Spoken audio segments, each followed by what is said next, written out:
Muy bien, estimados alumnos, ya en el aula, por favor, vamos a empezar la clase. Cualquiera de ustedes, deme un comprendido por el micro, por favor. Alumnos. Sí, profe. Ok, muy amable, muchas gracias. Entonces, ¿se está viendo el PPT que estoy presentando? Sí, profe. Sí, profesor. Perfecto, entonces ahora lo he puesto en presentación. Y vamos a empezar, pues. Como ven, hoy día vamos a hablar de los tejidos. Es otro nivel de organización. ¿Recuerdan la primera clase? Niveles de organización, ¿no? A los seres vivos los podemos estudiar desde diferentes niveles de complejidad, o también llamados niveles de organización. El elemental o atómico, el molecular, el subcelular, el supramolecular, el subcelular, el celular, ¿no? Hemos estado viendo esos niveles. Y finalmente llegamos no finalmente, sino llegamos esta semana, hoy día, a nivel tejido. ¿Ya? Entonces, ¿cuál es la definición de este concepto, tejido? ¿Qué es un tejido? La definición de tejido es conjunto de células que comparten tres características. ¿Cuáles son esas tres características? Estructura, función y origen embriológico. ¿Ok? Esas tres características comparten cualquiera de las células que forman los tejidos que vamos a ver en esta clase. Conjunto de células que comparten estructura, función y origen embriológico. ¿Ya? La siguiente pregunta es: ¿qué organismos han llegado a este nivel de organización? ¿Todos los seres vivos? No. ¿Por qué la respuesta es no? ¿Por qué no todos los seres vivos han llegado a este nivel de organización? ¿Cuál sería la respuesta? Sería pregunta de examen, ¿ah? A ver, cualquiera de ustedes respóndame. ¿Por qué no podemos afirmar que todos los seres vivos presentan tejidos? ¿Cuál sería la respuesta obvia? La más directa. Respóndame cualquiera de ustedes, por favor. Profesor, porque hay seres unicelulares. Perfecto, por supuesto, esa es la respuesta. Muy bien, muchacho. Porque hay organismos unicelulares, un montón. ¿Cuáles son las más distinguidas, las más notables? Las bacterias, pero no son las únicas. Hay muchos otros organismos. Las amibas, los protozoarios, ¿no es cierto? Entonces, pues, por definición, si la definición de tejido es conjunto de células, los organismos unicelulares están fuera de esto. Muy bien, muy bien, muy bien, muy bien. Segunda pregunta. ¿Todos los organismos multicelulares presentan tejidos? ¿Cuál es la respuesta, estimados alumnos? ¿Todos los organismos pluricelulares o multicelulares presentan tejidos? ¿Cuál es la respuesta, estimados alumnos? ¿Una dama, una chiquita? ¿Sí o no? Vamos. Por favor, respondan, chicos. ¿Sí o no? ¿Todos los organismos multicelulares presentan tejidos? ¿Cuál es la respuesta? No, la respuesta es no. No. Hay organismos multicelulares que no han llegado a este nivel de complejidad, a este nivel de evolución. Porque la presencia de estas estructuras llamadas tejidos es consecuencia de ese fenómeno que veremos en una clase posterior, la evolución biológica. Por ejemplo, los hongos son organismos multicelulares, los hongos, y los hongos no presentan tejidos, ninguno. Ustedes conocen a los hongos, ¿no es cierto? Muy bien. Entonces descartamos a las bacterias, descartamos a los protistas, descartamos a los hongos, ¿y cuáles son los únicos organismos que nos quedan? Las plantas y los animales. Las plantas y los animales. Estos organismos sí presentan tejidos. Estos organismos sí han llegado a ese nivel evolutivo llamado, de estructura llamado tejidos. Pero ahí viene la tercera pregunta. Ojo, que estas preguntas que yo les hago acá se traducen a veces en preguntas de examen, ¿ah? Por eso que es importante que ensayemos, que ustedes se aventuren a responder. No importa que se equivoquen, no hay problema. Justamente eso nos permite discutir, ¿no es cierto? ¿Por qué no? ¿Ya? La tercera pregunta es, ¿todas las plantas y todos los animales presentan tejidos? ¿Cuál es la respuesta? Ya, muy bien, muy bien, muy bien, muy bien, sí. ¿Alguno de ustedes pensó que no? ¿Alguno de ustedes supuso que no, pensó que no, razonó que no? La respuesta es no. No. Por ejemplo, vamos a las plantas. Hay plantas tan poco evolucionadas, tan primitivas, tan antiguas, digamos, que no han llegado a formar tejidos. Por ejemplo, las algas no tienen tejidos, no han llegado a ese nivel. Los musgos no presentan tejidos.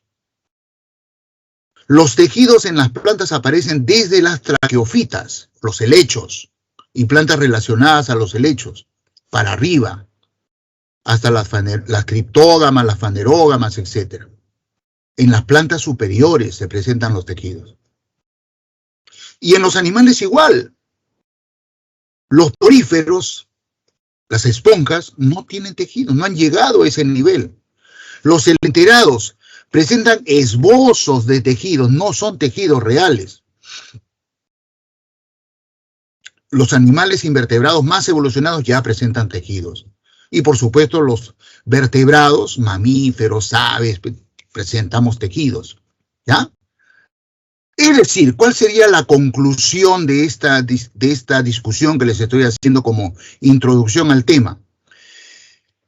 Que esta estructura que los biólogos llamamos tejidos es consecuencia de un nivel de evolución. La conclusión sería: los organismos más evolucionados han llegado a este nivel de organización, tejidos. ¿De acuerdo, estimados alumnos? ¿La idea fue captada por todos ustedes? Sí, profe. Perfecto. No se olviden, esos conceptos que discutimos en clase se traducen en preguntas de diferentes enfoques. Las preguntas no son más que eso, para auscultar si ustedes han captado la idea, manejan la idea de manera razonable. ¿Ya? Muy bien. En consecuencia, hay dos clases de tejidos. Tejidos vegetales, las que presentan las plantas, y tejidos animales, los tejidos que presentan los animales. ¿Por qué son diferentes? Porque las plantas y los animales son organismos que han escogido, han desarrollado diferentes estrategias de supervivencia. Ambos son seres vivos, pero son bastante diferentes. Y de ahí viene la idea que manejaba Darwin, ¿no? La lucha por la supervivencia. Sobreviven los más aptos. Los menos aptos van quedando en el camino, se van extinguiendo. Este fenómeno que analizamos en este curso llamado biología, es eso, es una constante lucha por competir, por sobrevivir. La existencia actual de plantas y la existencia actual de animales son dos evidencias de dos modos de competir por la supervivencia en este planeta. Dentro de ese marco, pues, hay diferencias entre los tejidos de las plantas y los tejidos de los animales. ¿Ya? Bien, entonces vamos a comenzar ya de manera desarrollando la clase, los tejidos de las plantas, los tejidos vegetales. Y luego lo haremos con los tejidos animales. Bien, resumiendo lo que voy a describir en esta parte de la clase, les diría que los tejidos vegetales son, no me acuerdo el número, 5 o 6 tipos de tejidos. Tejidos meristemáticos, o también llamados tejidos de crecimiento, tejidos parenquimáticos, o también llamados tejidos fundamentales, tejidos de protección, tejidos de sostenimiento, tejidos de conducción, o también llamados tejidos vasculares, y finalmente los tejidos secretores. Los tejidos secretores. No los he contado, creo que dije 5, ¿ya? Pero son esos. En resumen, las plantas presentan esas clases de tejidos. Meristemos, parénquimas, tejidos de protección, tejidos de sostén, tejidos vasculares y tejidos secretores. 6 tipos de tejidos. Obviamente, cada tipo de tejido cumple una función que la planta necesita para poder vivir de acuerdo a su estrategia de supervivencia. Entonces, vamos a describir la primera clase, los tejidos meristemáticos. Una cosa que deben recordar, estimados alumnos, es que estos nombrecitos, esta clasificación, la hacemos los seres humanos. Ustedes le preguntarían a una planta, oye, ¿cómo se dividen tus tejidos? La planta ni sabe, ni le interesa. Estas son invenciones de la ciencia para poder comprender mejor los fenómenos y para poder transmitirlos de unos a otros con propiedad, porque si no le pusiéramos nombre, si no los clasificáramos, sería difícil enseñar, ¿no? Sería difícil comprender. Todos estos nombrecitos pues son muy variados, son estrategias didácticas. No se olviden de eso, ¿eh? Y por eso es que hay a veces contradicciones, ¿no? Porque hay diferentes autores. Para uno es de una manera, para otro autor es de otra manera. Hay discrepancias. Peor aún para la nominación de las estructuras, de las funciones, ¿no? Por eso la enseñanza antigua apuntaba a eso. Si no te acuerdas cómo se dice, te jalo. Es una tontería, ¿no es cierto? Ok. Los tejidos meristemáticos o tejidos de crecimiento son justamente los tejidos que cumplen esa función. Le permiten a las plantas crecer. Son los tejidos que le otorgan a la planta esa facultad, crecimiento, que es una característica de los seres vivos. No solamente de las plantas, ¿no es cierto? Todos los seres vivos crecemos. Pero hay una gran diferencia. Las plantas, a diferencia de los animales, tienen crecimiento constante. Las plantas crecen durante todo su ciclo vital. En cambio, los animales crecemos solamente hasta determinada etapa de nuestro ciclo vital. Eso se da en todos los animales. Los animales crecemos cuando somos bebés, cuando somos niños, cuando somos púberes, cuando somos jóvenes. Pero cuando llegamos a la adultez ya no crecemos más. O sea, nuestro crecimiento es limitado. En cambio, en las plantas, el crecimiento es constante. No se olviden eso, ¿ah? Esas diferencias son también materia de elaboración de ítems, para evaluar si ustedes entienden estas cosas. Cuarta o quinta pregunta que les hago a ustedes. Son preguntas claves, ¿ah? Lo que ustedes llaman las fijas. No me malentiendan. No significa que yo voy a hacer el examen, sino que son los temas más importantes que los confeccionadores de ítems apuntan, ¿no? Porque son los más interesantes para hacer preguntas. La pregunta es, las células que constituyen estos tejidos meristemáticos, ¿qué función tendrán muy activa? ¿Cuál sería la respuesta, estimados alumnos? Las células meristemáticas, las células que forman los tejidos meristemáticos, ¿qué función tendrán mucho más activa que otro tipo de células de otros tejidos? ¿Cuál es la respuesta, estimados alumnos? Vamos, muchachos. ¿Qué función tienen muy acelerada, muy activa estas células de estos tejidos llamados tejidos meristemáticos? Respóndanme, chiquitos. Dígame, cualquiera de ustedes, por favor. ¿Crecimiento vertical? Muy bien. No, ya ahí comenzaste muy bien. ¿Horizontal? Crecimiento. Ya, perfecto, está bien, está bien. Sí, ambos. Depende de qué tipo de tejido meristemático sea. Pero la célula, estoy hablando de la célula. ¿Qué tipo de función debe tener muy desarrollada? La célula, estoy apuntando a la célula. Muy bien, gracias por tu intervención. ¿Qué le pasa a una célula cuando ya está muy madura? Ya hizo todo lo que tenía que hacer. ¿Qué hace una célula? Dígame. División celular. ¿Se acuerdan? División celular, mitosis. Entonces una célula se convierte en 2 células hijas, las cuales también desarrollan un trabajo y cuando ya están demasiado maduras se vuelven a dividir. Entonces ya no son 2, son 4. Y eso ¿está o no está relacionado con el crecimiento, estimados alumnos? Díganme. Díganme. Sí, profesor.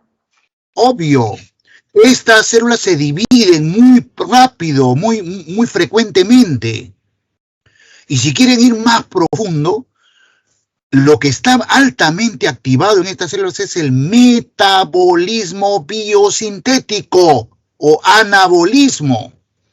Esa es la respuesta definitiva. Estas células meristemáticas tienen una tasa metabólica anabólica, o sea, de biosíntesis de moléculas muy acelerado. Están sintetizando proteínas, están sintetizando carbohidratos a muy alta velocidad. Entonces la biomasa celular aumenta más rápido. Y cuando la biomasa de una célula llega a un tope, esta se divide. O sea, la división celular es consecuencia de la tasa metabólica. Estas células son súper activas en eso. ¿Están de acuerdo conmigo, estimados alumnos? Sí, profesor. Entonces, esa pregunta es una pregunta que les podrían hacer en un examen, ¿ah?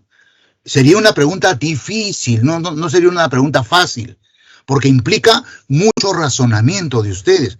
Pero en los exámenes hay preguntas de 3 tipos. Difíciles, medianas y muy fáciles. ¿Ya? ¡Listo! Entonces acá viene lo que uno de ustedes, lo que uno de ustedes mencionaba. ¿Hay diferentes tipos de tejido meristemático en las plantas? Sí, hay 2 clases de meristemos. Los meristemos primarios o apicales y los meristemos secundarios o laterales. O cambium, también le llamamos cambium. C-A-M-B-I-U-M, cambium. ¿Ya? Acá está escrito el nombre, ¿ve? Cambium. Ahí está. Meristemo secundario, meristemo lateral o cambium. Este de acá, meristemo primario o meristemo apical. Los meristemos primarios o apicales son los que producen lo que uno de ustedes dijo, el crecimiento longitudinal de la planta. Es gracias a estos meristemos primarios o apicales que la planta gana altura. Y es por eso que estos meristemos están ubicados en los ápices de los tallos o de las raíces. ¿Qué cosa es el ápice? El ápice es la punta, el extremo distal de un tallo o de una raíz. Ahí tiene, ¿no? Meristemo apical. Acá también, ¿ven? Este es el tallo principal, este es un tallo secundario. En los ápices de los tallos están los meristemos apicales. Y es por eso que estos meristemos son responsables del crecimiento longitudinal, altitudinal. Mientras que los meristemos secundarios o meristemos laterales o cambium son responsables del crecimiento horizontal, del crecimiento lateral. Entonces, gracias a estos 2 meristemos, la planta crece armónicamente. Porque imagínense una planta que solamente ganara altura y no se ensanchara, llegaría un momento en que se quiebra. No tendría, pues, armonía, ¿no? Equilibrio espacial. Tiene que también engrosar. Los meristemos secundarios o meristemos laterales o cambium le permiten ese crecimiento lateral. ¿Ya? Por ejemplo, acá en este esquema de la izquierda tenemos acá en la yema apical, ¿ves? La yema apical de una planta no es otra cosa que este tipo de meristemo, meristemos apicales. Igual en las raíces, en la punta de las raíces hay meristemo apical también. ¿Ya? Bien, otra característica. Los meristemos primarios o meristemos apicales están constituidos por células embrionarias, jóvenes. Todo meristemo primario o apical está constituido por células bebitas, jóvenes, que naturalmente tienen lo que les dije hace un rato, alta tasa metabólica y alta tasa de división. La palabra tasa es sinónimo de velocidad, ¿eh? Alta velocidad metabólica y alta velocidad de división celular. Son células embrionarias, de núcleo grande, pared celular delgada, cloroplastos prácticamente inactivos. Estas células no necesitan hacer fotosíntesis, no es su función, son bebitas, todavía son bebitas, células embrionarias. En cambio, los meristemos secundarios o laterales ya no son células embrionarias, son células adultas. Células de este tejido de acá, células parenquimáticas. Los tejidos fundamentales o parénquimas ya son células adultas. Bueno, los meristemos secundarios están formados por este tipo de células adultas, pero que por acción de hormonas vegetales estimulantes, como el ácido indolacético, ¿no? Las auxinas, las giberelinas, recobran la capacidad de dividirse. O sea, readquieren la capacidad de división celular y aumentan en cantidad y esto permite el crecimiento lateral. No sé si puedo mover esto, a lo mejor lo pongo de este lado. Entonces, hay dos clases de meristemos laterales o secundarios. Uno de ellos crece en la corteza de los tallos y las raíces, este de acá. ¿Ya? Vean, este es un tejido parenquimático, este de acá, es un tejido parenquimático de este tipo de acá, ¿ya? Una pregunta, estimados alumnos. Cuando yo muevo el puntero, el señalador, ¿lo ven, no? ¿Ven ustedes el puntero mío? ¿Ven? Sí se ve. Sí, profesor, sí se puede ver. Perfecto, ¿ya? Sí. Entonces, por este lado hay células parenquimáticas. De pronto, ya les digo, por acción hormonal, estas células comienzan a dividirse. Y al dividirse aumenta el grosor de este tejido parenquimático, aumenta, va engrosando. Las células que quedan hacia el lado externo, de pronto se convierten en células suberosas. ¿Qué son las células suberosas? Células que van secretando una sustancia dura, resinosa, llamada suber, lo que llamamos comúnmente el corcho, eso con lo que tapamos los vinos. Entonces, en la corteza de los tallos y las raíces se empieza a formar una costra. Esa costra, formada por parénquima, células suberosas y la costra de corcho, de suber, es lo que se llama parénquima suberoso. Parénquima suberoso. Y hace que los tallos y las raíces se engrosen. Por otro lado, hacia adentro, hacia la médula del tallo de la raíz, hay también parénquima, este tipo de tejido de acá. Este parénquima también por acción hormonal se activa y comienza a dividirse sus células. Pero a diferencia del parénquima suberoso, estas células parenquimáticas comienzan a transformarse en conductos, vasos. Por un lado, vasos liberianos, los cuales van constituyendo un tejido que vamos a ver a continuación más adelante, llamado floema. Y por otro lado, otras células parenquimáticas se van convirtiendo en vasos leñosos o tráqueas. Y ese conjunto de vasos leñosos o tráqueas constituye otro tejido que se llama xilema, que vamos a verlo a continuación. Entonces, debido a que estas células parenquimáticas van originando haces conductores a este parénquima, a este meristemo, le llamamos meristemo vascular. cambium vascular, cambium vascular. En resumen, los meristemos secundarios laterales o cambium son de dos tipos, cambium suberoso hacia la corteza y cambium vascular hacia la zona medular. Ambos, junto con los meristemos primarios, le permiten a las plantas crecer y crecer y crecer durante toda su vida. Bien, continuamos.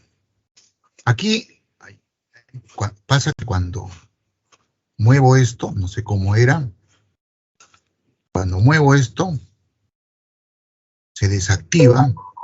Ah, ya, ok. Tejidos protectores, pero a mí más me gusta seguir con el 3. Tejidos fundamentales. Me gusta más este orden. Para mí 3 es 2. Los tejidos fundamentales o parénquimas, a diferencia de los meristemos, ya son células adultas. Ya son células adultas. Ya no son embrionarias. Ya son células maduras. Y su función es desarrollar una de las cosas más fundamentales de cualquier ser viviente. Esta es una pregunta que también yo les haría en examen, o una pregunta derivada de esta idea. Va para ustedes, estimados alumnos.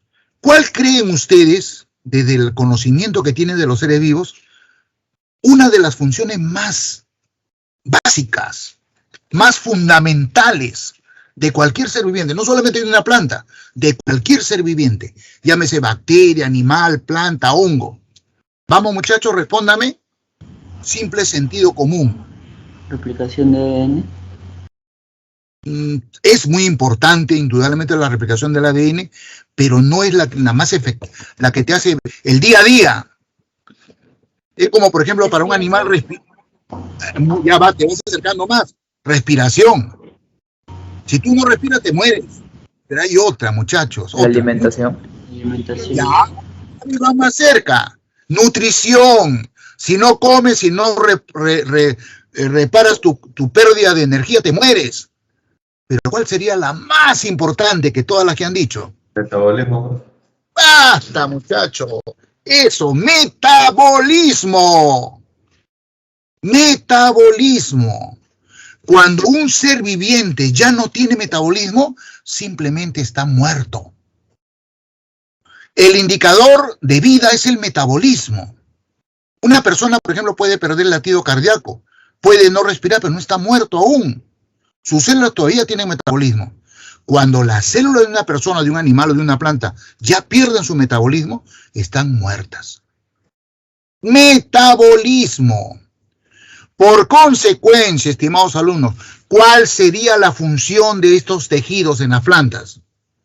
Respóndanme, muchachitos. ¿Cuál sería la función de los tejidos parenquimáticos en las plantas? O fundamentales. Respóndame, ¿ya tienen la respuesta? Fotosíntesis. Claro, pero más de general que la... Claro, el metabolismo vegetal. Estas células son lo que le permiten a la planta hacer lo que saben hacer. Fotosíntesis, síntesis de medicamentos, síntesis de sustancias olorosas, síntesis de pigmentos, síntesis de almidón, etcétera, etcétera. Síntesis de hormonas vegetales, etcétera, etcétera, etcétera. ¿Estamos de acuerdo? Sí. Estas células de estos tejidos son las que se encargan de eso. Por lo tanto, como muy bien dijo uno de ustedes, una de las principales funciones de una planta es hacer la fotosíntesis, pues. Si una planta no hace fotosíntesis, se muere de hambre. ¿Ya? Va a haber un parénquima que se encargue exclusivamente de eso. Ese parénquima se llama parénquima clorofiliano. ¿Ya? O parénquima fotosintético. Obviamente, las células del parénquima clorofiliano tienen que tener abundantes cloroplastos. Esto que están viendo ustedes es una foto real, tomada con el microscopio óptico. Y se ve que una célula de un parénquima tiene abundantes cloroplastos. Estas estructuras verdes son cloroplastos. Están llenas de clorofila. ¿Qué órgano de la planta tendrá abundante parénquima clorofiliano? Pregunta facilísima. Una pregunta papaya. ¿Qué órgano de la planta tendrá abundante parénquima clorofiliano? Chicos, díganme. Hoja. Claro, las hojas. Las hojas, ¿no es cierto? Porque las hojas son los órganos fotosintéticos. Si ustedes están en un curso de botánica, de fisiología vegetal en la universidad, y le dicen traigan muestras para ver esta clase, cloroplastos o parénquima clorofiliano, ¿qué muestras recogerían ustedes de los jardines? Hojas, traerían hojas. ¿Ya? Como la fotosíntesis que se desarrolla en el parénquima clorofiliano produce muchas moléculas orgánicas, aminoácidos, azúcares, disacáridos, etcétera, ácidos orgánicos, ácidos grasos. Estos productos de la fotosíntesis no se pueden producir y almacenar en el propio parénquima clorofiliano. Son llevados por este tejido que se llama floema, vasos liberianos, son llevados hacia otros tejidos parenquimáticos, los cuales almacenan esos productos de la fotosíntesis. Por ejemplo, almidón, almacenan proteínas, almacenan aceites, etc. Por eso es que a este parénquima le llamamos parénquima de reserva. ¿Ya? Por ejemplo, acá están viendo ustedes una fotografía con un microscopio de parénquima que está lleno de gránulos de almidón. Puede ser una papa, esto es un corte de una papa, ¿no? De una yuca. Con un microscopio óptico y a la derecha con un microscopio electrónico. Miren cómo el microscopio electrónico aumenta, ¿no? La resolución, ¿no? Es el mismo parénquima con dos vistas. Microscopía óptica a la izquierda y microscopía electrónica a la derecha. Bien. Y otros parénquimas, esos productos de la fotosíntesis, los convierten en otros compuestos más complejos. Por ejemplo, resinas, gomas, látex, etc. Eso lo hace el parénquima no clorofiliano. Nosotros los biólogos, a los productos directos de la fotosíntesis le llamamos metabolitos primarios. Y a los productos que elaboran los parénquimas no clorofilianos y que los convierten en otras moléculas más complejas, le llamamos metabolitos secundarios. Sin embargo, hay algunas plantas, por ejemplo los cactus u otras, que se llaman plantas xerófitas, que viven en ambientes con poca humedad, con escaso régimen pluvial, no llueve, los desiertos, por ejemplo. Para estas plantas, el agua es vital. Por eso han desarrollado un parénquima de reserva muy especial. Se llama parénquima acuífero. Este parénquima almacena agua. Por eso es que los biólogos botánicos le llaman a estas plantas suculentas. Una hoja de un cactus ustedes cortan con una navaja y le sale agua, ¿no? Mucha agua, porque tienen parénquima acuífero. Otra planta, ¿quién no conoce la lentejita de agua, ¿no? La lechuguita de agua? Son plantas terrestres, pero que se han adaptado a la vida acuática, flotan, ¿no? Si estas plantas se hunden, no pueden hacer fotosíntesis. Necesitan estar en la superficie para recibir luz solar. Estas plantas han desarrollado una adaptación, un parénquima de reserva que en vez de almacenar agua, almacena aire. Entonces, estas células llenas de aire actúan como flotadores para evitar que estas plantas terrestres, adaptadas a la vida acuática, no se hundan y puedan seguir haciendo fotosíntesis. A este parénquima se le llama parénquima aerífero.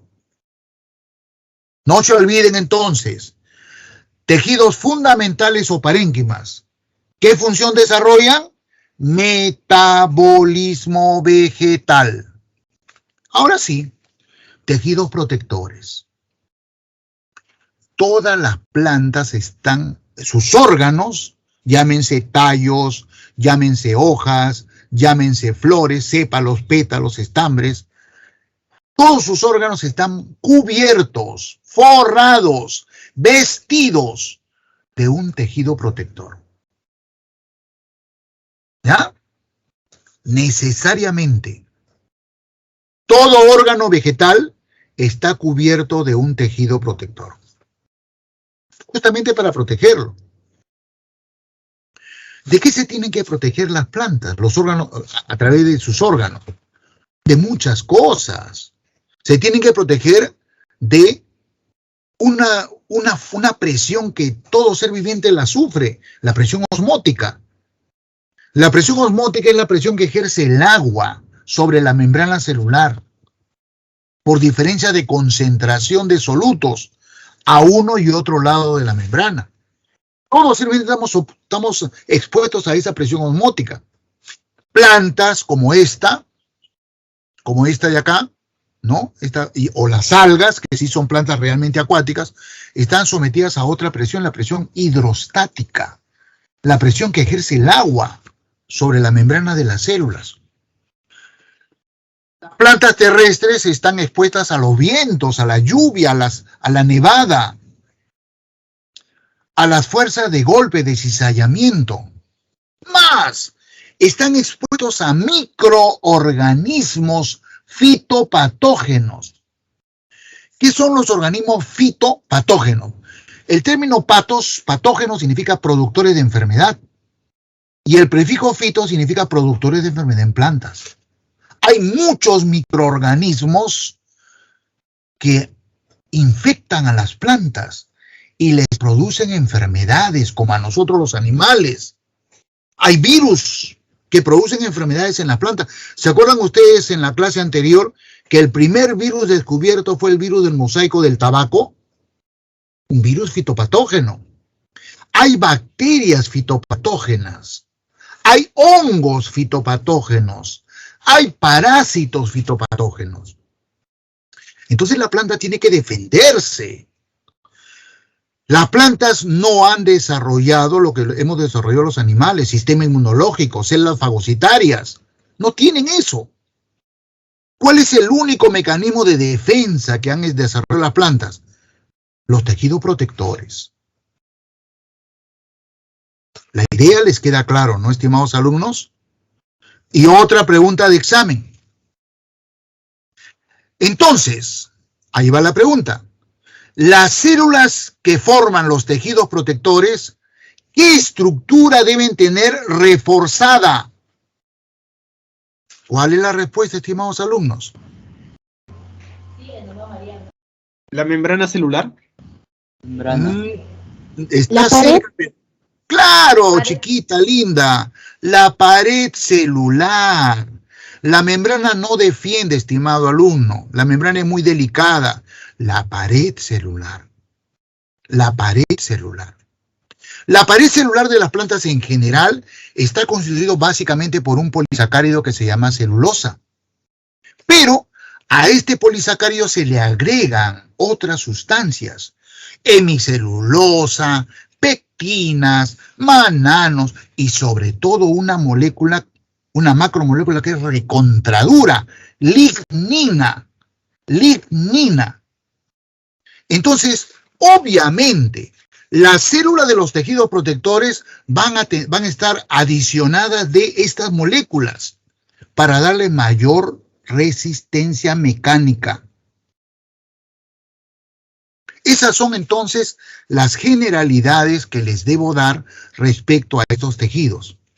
Y como ven ustedes en la diapositiva que les estoy enseñando, hay dos tipos de tejidos protectores. La epidermis y la peridermis. ¿Cuál es la diferencia? La epidermis es un tejido protector de menor resistencia, grosor que la peridermis. Algo así como que la epidermis sería pues la piel de un animal. Y la peridermis sería, qué sé yo, una uña, un callo, una cosa más dura. ¿Ya? Esa es la diferencia. Entonces, ¿cómo es la epidermis? La epidermis es una monocapa de células. Mono, ¿qué significa el prefijo mono? Una sola capa de células. Estas celestitas, miren. Esta capa de células celestes que están en la superficie son células epidérmicas.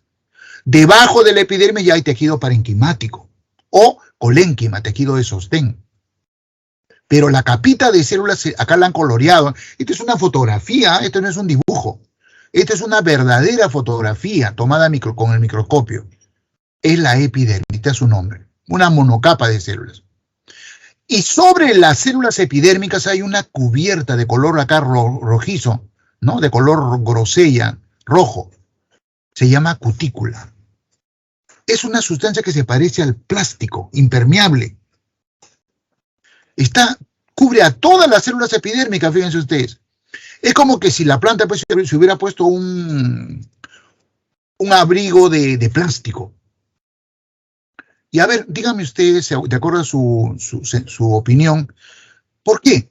¿Por qué la epidermis está cubierta de esta cutícula que es impermeable al agua? ¿De qué protege la cutícula a la planta, estimados alumnos?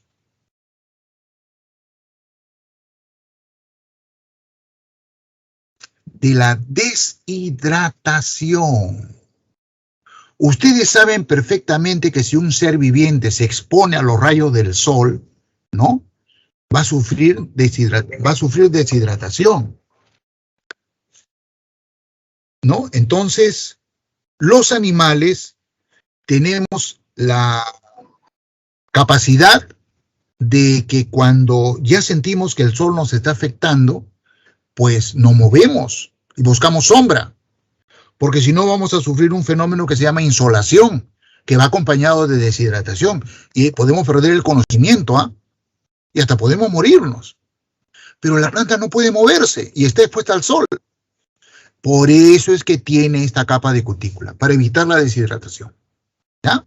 Pero eso le plantea otro problema. ¿Cuál es el problema que le plantea esta capa impermeable llamada cutícula? No le permite intercambiar gases. Las plantas, como cualquier ser viviente aeróbico, tiene que respirar, intercambiar gases, tomar oxígeno y botar dióxido de carbono. Si no respira, se muere, se asfixia. Y esta cutícula justamente le impide eso. Ya no puede tomar oxígeno ni botar CO2. Por eso es que la epidermis, en diferentes tramos, tiene algunas células de estas epidermis que se han convertido en estas células de acá. Esta de acá y esta de acá. Se llaman células oclusivas o células guardianes. Células oclusivas o células guardianes. En cuyo medio dejan una abertura que se llama poro del estoma u ostiolo. ¿Ya? Cuando estas células oclusivas se dilatan, el ostiolo se cierra.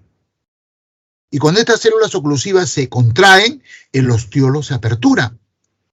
Toda esta estructura, dos células oclusivas y el ostiolo, se llaman estomas. Acá están. Los estomas. ¿Ya? Se llaman estomas. Entonces, las plantas, a través de sus órganos, hojas, tallos, cubiertas por epidermis, hacen intercambio de gases a través de los estomas. ¿Correcto? Y obvio, cuando hacen fotosíntesis tienen que hacer al revés. Cuando hacen fotosíntesis absorben del aire CO2 y un producto de la fotosíntesis es el oxígeno.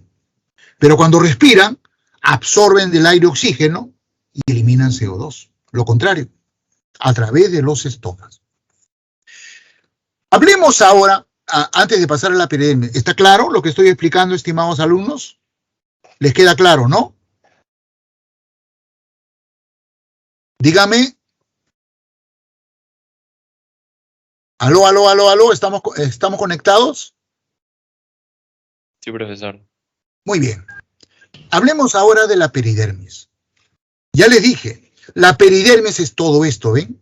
A diferencia de la epidermis, que es una capita delgada, y obviamente la epidermis, ¿qué cosa es lo que protege? Hojas, sépalos, pétalos, órganos delicados. Pero, por ejemplo, un tallo leñoso, una raíz leñosa, una epidermis no lo puede proteger, pues no le protege de nada. Un tallo leñoso, una raíz leñosa necesita un tejido protector más duro, más grueso. Esa es la peridermis. ¿Y saben cuál es la peridermis? Ya, lo que están leyendo acá ya les da el nombre, ¿no? A ver, dígame. Parénquima, célula suberoso, célula suberosa, suber, corcho. Esto lo hemos visto ya. ¿Qué cosa es esto, estimados alumnos?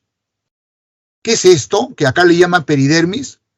Células parenquimáticas, células suberosas, suber. ¿Qué cosa es esto? Dígame, por favor. Ya lo hemos visto. La corteza. Claro, pero le hemos dado un nombre. ¿Te acuerdas? Hace un ratito. Meristemo secundario. Exactamente. Más precisa todavía. ¿Cómo le llamamos ese meristemo secundario? El que estaba en la corteza. Cambium subero. Claro, cambium suberoso felógeno. Cambium suberoso, ¿te acuerdas? Entonces, conclusión, el cambium suberoso es al mismo tiempo peridermis. Cumple doble función. Por un lado le permite a la planta engordar y por otro lado actúa como tejido de protección. Y como la planta necesita respirar no solamente a nivel de hojas, de tallos verdes, sino también a nivel de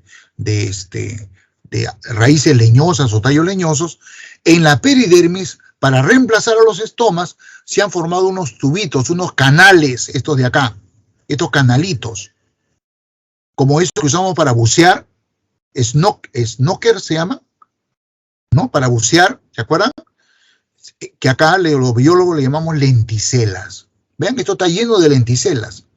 Son unas cañitas por donde el aire pasa, ¿no? de la atmósfera a las células parenquimáticas que necesitan oxígeno, ¿ya? Las lenticelas. Entonces hemos visto tejidos meristemáticos, tejidos protectores y tejidos fundamentales. Vamos a hablar ahora de los tejidos de sostenimiento o de sostén.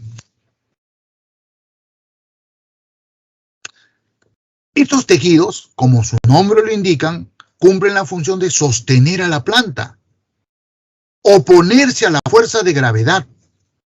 Todo lo que tiene masa es atraído por la masa del planeta. Ley de Newton, ¿no es cierto? Ley de gravitación universal. La Tierra, el planeta, tiene mayor masa que cualquier cuerpo que está sobre ella. Por eso es que esos cuerpos se atraen hacia la Tierra. Eso le llamamos cotidianamente fuerza de gravedad. Ya hemos visto, los animales necesitamos esqueletos para poder soportar esa fuerza de gravedad. A nivel celular, ¿se acuerdan del citoesqueleto? Y las plantas, obvio, también tienen que haber desarrollado una estrategia. Las plantas no han desarrollado esqueletos como lo tienen los animales. Las plantas han desarrollado tejidos de sostén o de sostenimiento. Pregunta de examen, aunque sea reiterativo. Estas células que forman los tejidos de sostén, ¿qué estructura deben tener reforzada? ¿Y cuál sería la esqueleto? No. ¿Las paredes? Claro, la pared celular, exactamente, ¿ya? Más que los tejidos protectores, porque una cosa es proteger, cubrir, y otra cosa es sostener. Imagínense, hay unas plantas enormes, un árbol, un cedro, un caoba, una secuoya, un eucalipto. Pucha, pesan más que los animales, ¿no es cierto? Entonces, estos tejidos tienen que tener una resistencia mucho más fuerte que un esqueleto de un animal. Bueno, esta es la función, pues, ¿ya? Estas células de estos tejidos tienen las paredes ya no solamente engrosadas, las tienen lignificadas, o sea, llenas de leña, de lignina, que es un tejido, es una molécula recontradura. ¿Ya? Y como ven ustedes, ahí tenemos, revisando este tejido en las diferentes plantas que existen, que se ha reconocido que hay dos tipos de tejido de sostén, el colénquima y el esclerénquima. ¿Cuál es la diferencia? La misma que señalamos en el caso anterior, la epidermis y la peridermis. La epidermis es un tejido protector delgado, suave, no muy resistente. En cambio, la peridermis es un tejido protector duro, grueso, más recio. Y acá pasa lo mismo. El colénquima es un tejido de sostenimiento menos resistente. Sus células tienen las paredes parcialmente lignificadas. Parcialmente. O sea, no se han cubierto totalmente de lignina. Por lo tanto, estas células del colénquima todavía tienen metabolismo. Todavía hay comunicación con el medio extracelular. Todavía reciben agua. Todavía reciben alimento. Todavía reciben oxígeno. Están vivas. Hay citoplasma.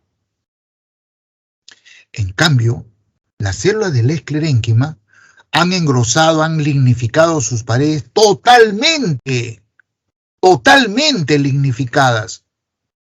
Esta célula ya no tiene comunicación con el medio extracelular, por lo tanto, han muerto. Las células del esclerénquima son células muertas. Donde había citoplasma es una cavidad. El esclerénquima está formado por células muertas, ¿ya? Y obviamente esto le da a este tejido una tremenda resistencia. Este tejido llamado esclerénquima es lo que llamamos nosotros madera. Es la madera con la que construimos nuestros muebles, nuestras casas, ¿no? El esclerénquima. Y esto me permite, estimados alumnos, concluir una cosa que no sé si ustedes han notado. De acuerdo a esta revisión de tejidos, vemos que hay tejidos que están formados por células bebitas, embrionarias, los meristemos. Hay tejidos que están formados por células adultas, los parénquimas. Hay tejidos que están formados por células adultas, pero cuyas paredes se han engrosado parcialmente. Epidermis, colénquima. Y hay tejidos cuyas células, sus paredes se han engrosado totalmente, han muerto. Y ese es el destino de toda célula vegetal. Toda célula vegetal, cuando la semilla recién germina, sale la plantulita, tiene mucho tejido meristemático. Luego predomina el tejido parenquimático y luego va madurando la planta.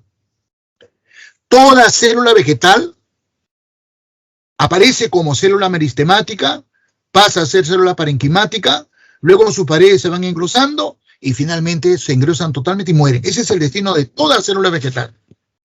Y eso tiene una correlación que vamos a ver en clases posteriores. ¿Saben ustedes que las plantas no tienen sistema excretor? A diferencia de los animales, que tenemos sistema excretor, sistema urinario, eliminamos los desechos metabólicos, la planta no desecha los desechos metabólicos. Porque su estrategia es esa. ¿Para qué va a gastar energía secretando los desechos metabólicos si sabe que va a morir? La planta, la basura metabólica la va guardando en vacuolas.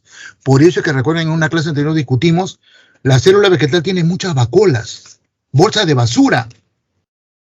La célula vegetal almacena la basura metabólica, porque al final sabe que le va a pasar esto, va a morir. ¿He sido claro, estimados alumnos? ¿Me han entendido lo que les estoy explicando? No se olviden, Sí. todos los conocimientos no están aislados, están relacionados. Y el alumno que logra eso, logra relacionar los conocimientos, tiene manejo de conocimiento, pues. No está encasillado, puede salir de un enfoque a otro enfoque. Hay alumnos memorísticos, ¿no? Responden esquemas rígidos. Lo sacan de ese esquema y ya no da. No analiza, no responde. Es bueno integrar conocimientos. ¿Ya? ¡Listo! Ya, yo tenía programado a las 11 terminar con tejidos vegetales, me estoy endulzando, me estoy tomando un poquito más de tiempo, pero bueno, vale la pena. Y llegamos a los tejidos vasculares, o también llamados tejidos conductores. Ya los vimos, ¿no es cierto? ¿Se acuerdan hace un rato? Cuando vimos cambium vascular, cuando les hablé del cambium vascular, bueno, ahora ya los vamos a desarrollar. ¿Qué características tienen estos tejidos llamados tejidos conductores o tejidos vasculares? Transportar sustancias a los diferentes órganos de la planta. Los animales hemos desarrollado otra estrategia, no tenemos este tipo de tejidos. Lo que tenemos son sistemas de transporte, sistema circulatorio, sistema linfático. ¿Ven cómo es otra estrategia? En la planta no hay eso, no hay corazón, no hay vena, no hay arterias, no hay vasos linfáticos. En las plantas hay tejidos conductores. Entonces los tejidos conductores están formados por conductos, por vasos, por haces conductores.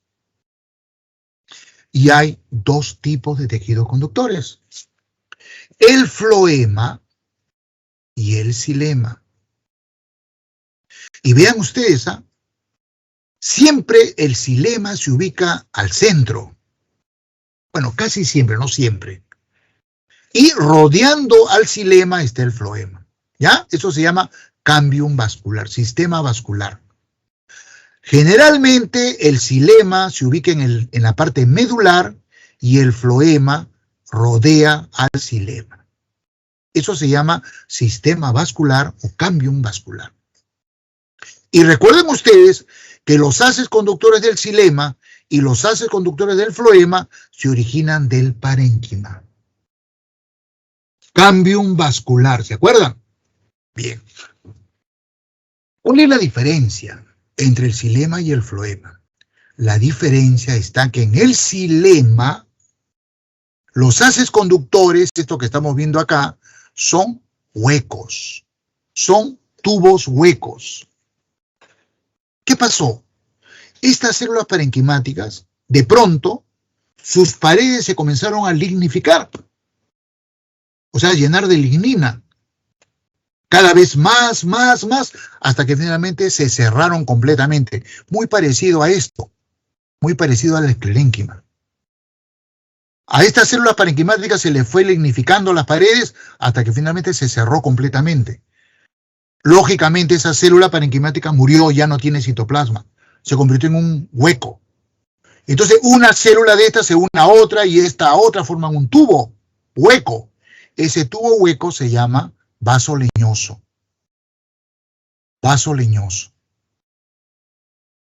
Entonces, el conjunto de vasos leñosos relacionado con su parénquima forman este tejido que se llama xilema. ¿Y qué tipo de sustancia transporta este tipo de tejido? El agua. Lo que llaman los botánicos la savia no elaborada o savia bruta. Es decir, el agua que las raíces absorben del suelo y que lo llevan hacia las hojas para que se realice la fotosíntesis. Es el xilema el encargado de transportar la savia no elaborada, que es agua con nutrientes minerales, desde las raíces hasta las hojas. Y este otro tejido vascular o tejido conductor llamado floema, a diferencia del anterior, está constituido por unos haces que no son huecos, que tienen citoplasma. A estas células parenquimáticas, sus paredes celulares se le han engrosado parcialmente. Por eso que no están muertas. Todavía mantienen citoplasma. Lo que han perdido es el núcleo ha desaparecido, pero todavía tienen actividad. Esta célula se une a otra similar y esta a otra similar y se mantienen comunicadas por estas que parecen unas coladeras. Esas placas se llaman placas cribosas. O sea que estos conductos no son huecos como los de acá arriba, tienen citoplasma. Se llaman vasos liberianos o tubos cribosos. Y el conjunto de vasos liberianos forman el floema. ¿Cuál es la función del floema? ¿Qué cosa transita por estos haces llenos de citoplasma. La savia elaborada. ¿Y qué cosa es la savia elaborada? Es las moléculas orgánicas producidas en las hojas, producto de la fotosíntesis, disueltas en agua, transitan por acá, desde las hojas hacia el resto de órganos de la planta. Entonces, esa es la función de estos tejidos llamados tejidos conductores o tejidos vasculares. Y finalmente, para terminar con tejidos vegetales, los tejidos secretores. Las plantas secretan sustancias, como los animales. La gran diferencia es que los animales tenemos órganos que se llaman glándulas. En los animales son las glándulas las que secretan sustancias. Las plantas no tienen glándulas.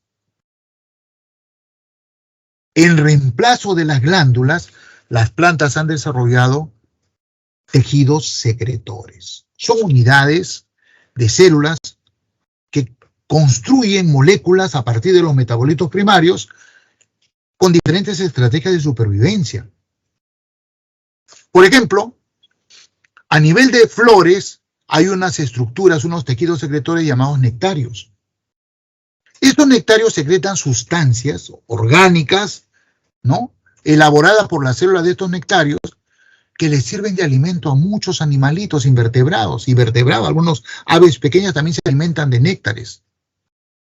No es que la planta sea dadivosa, solidaria con la vida, bueno, en cierta forma lo es, y que le dé alimento, ¿no?, a estos animalitos. No, la planta cumple una función reproductora. A cambio de darle alimento, estos animales cumplen con la función de transportar los gametos de una planta, de la flor de una planta a la flor de otra planta. Reproducción sexual.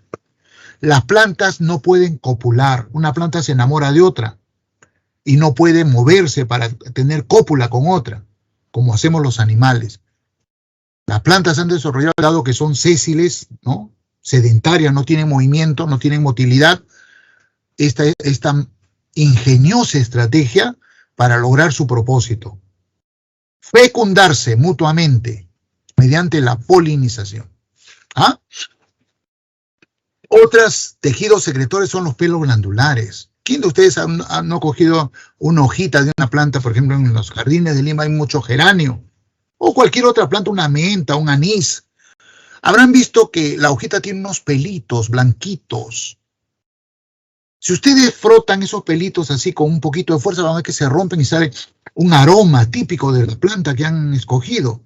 El geranio tiene una sustancia volátil, un aceite esencial que se llama geraniol, huele a geranio. Si lo hicieran con una hojita de menta, el mentol tiene un olor, y así con cualquier planta. Incluso esta que están viendo acá es la famosa ortiga, ¿no?, que secreta una sustancia urticante, que pica, ¿ya? Hay otras estructuras, otros tejidos secretores que son cavidades, o sea, son parecidos a los pelos, pero son así horizontales. Muy delicado es este tejido. Cuando ustedes lo presionan,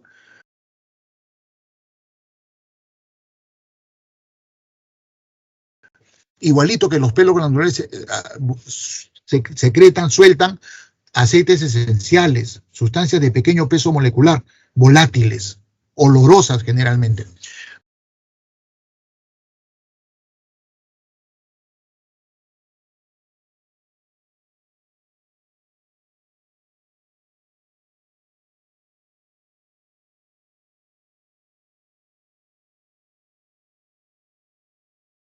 Nosotros los seres humanos hemos extraído de muchas plantas estos aceites esenciales y a partir de ellos hemos creado un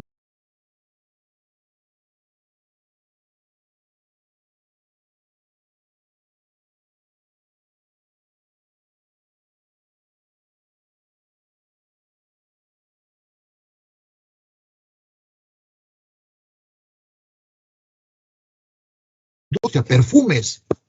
Los perfumes son mayormente producidos con estas sustancias que producen los pelos glandulares o las cavidades secretoras. Estas cavidades secretorias son un ejemplo, están en la naranja, pues, ¿no? ¿Quién de ustedes no ha presionado una cascarita de naranja, hacerle un líquido, ¿no? Que si le cae a los ojos te pica, te arde.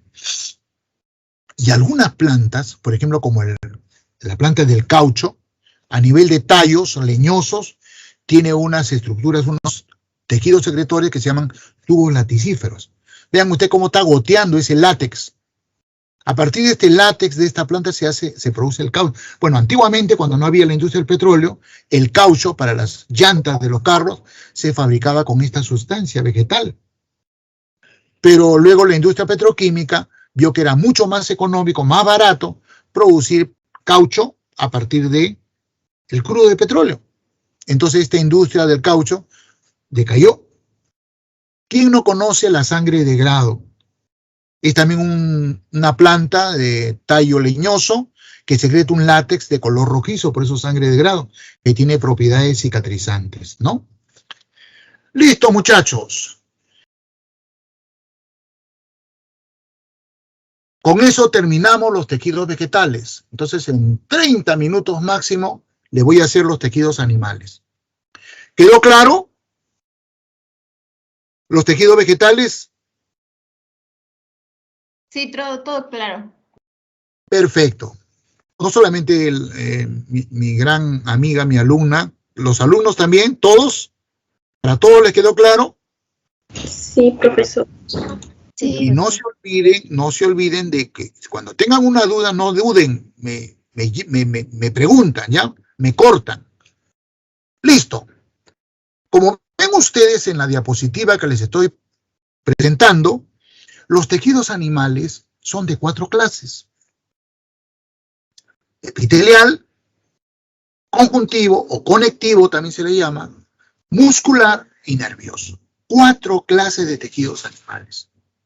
Ustedes me dirán, profesor, pero miren, si usted acá tiene tejido laxo, tejido adiposo, tejido óseo, tejido cartilaginoso, tejido sanguíneo, ¿cómo? ¿Y esos dónde están? ¿No aparecen acá? Lo que pasa es que todos estos tejidos que están acá a la izquierda son variedades del tejido conjuntivo. Son variedades de tejido conjuntivo, ¿ya? Todos estos son tejidos conjuntivos.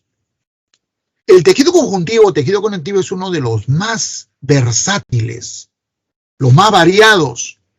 Cumplen funciones muy diversas. Y de hecho, es el tejido más abundante del cuerpo de los animales y por supuesto de los seres humanos. ¿Ya? Entonces, vamos a empezar a describir los 4 tejidos: el tejido epitelial, el tejido conjuntivo, el tejido muscular y el tejido nervioso. Primero hablando de su función, sus características generales, luego su función y su clasificación en cada caso. Listo. Comenzamos con los tejidos epiteliales. Características generales. Los tejidos epiteliales o el tejido epitelial es un tejido formado por células poco diferenciadas. Esta es una característica muy importante, porque a diferencia de los otros 3 tejidos, el conjuntivo, el muscular y el nervioso,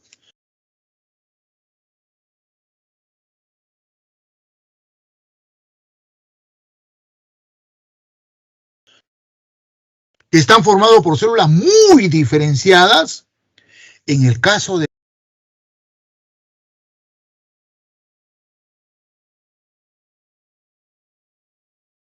epitelio, del tejido epitelial, las células son poco diferenciadas. Y acá debo hacerles un comentario.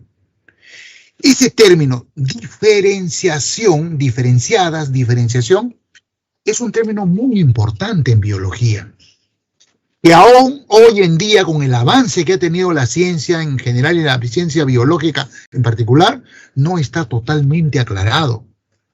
El concepto se llama diferenciación celular. Es un fenómeno complejísimo.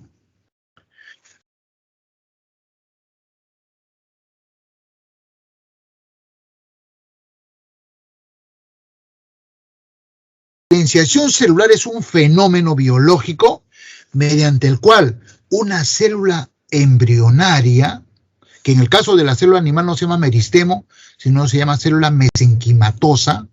Una célula mesenquimatosa es una célula, lo que ahora está de moda le llamamos célula madre. En inglés se le llama stem cells.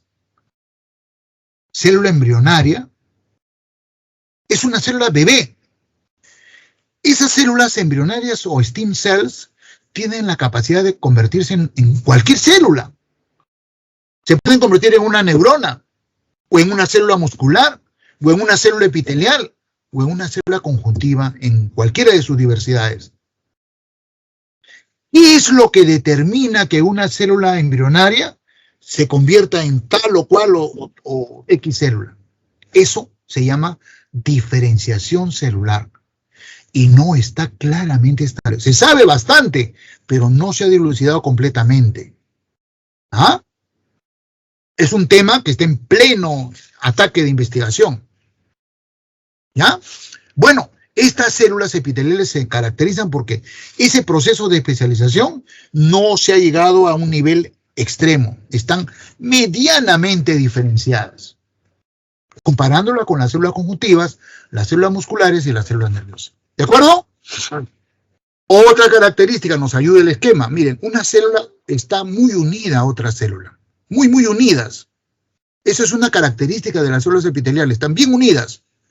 Eso se llaman uniones estrechas. Por eso es que no hay espacio intercelular. Es nulo. Las células sudan, excretan líquidos. Entonces, ese líquido no se puede almacenar porque no hay espacio.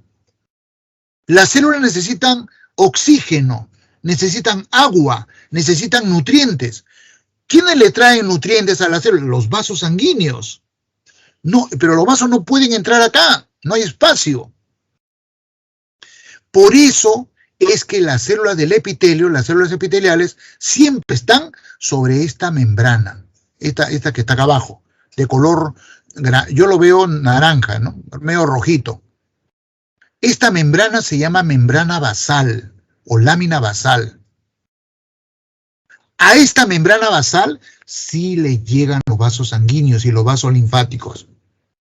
Entonces, desde acá, desde la membrana basal, el oxígeno, los nutrientes, el agua, difunden hacia las células epiteliales. Esas serían las características generales del tejido epitelial. Repito, células poco diferenciadas, con escasa o nula sustancia intercelular, porque las células están muy unidas la una con la otra. Este tejido no está vascularizado, no llegan vasos sanguíneos a estas células. Por eso es que estas células se asientan sobre la lámina basal o membrana basal.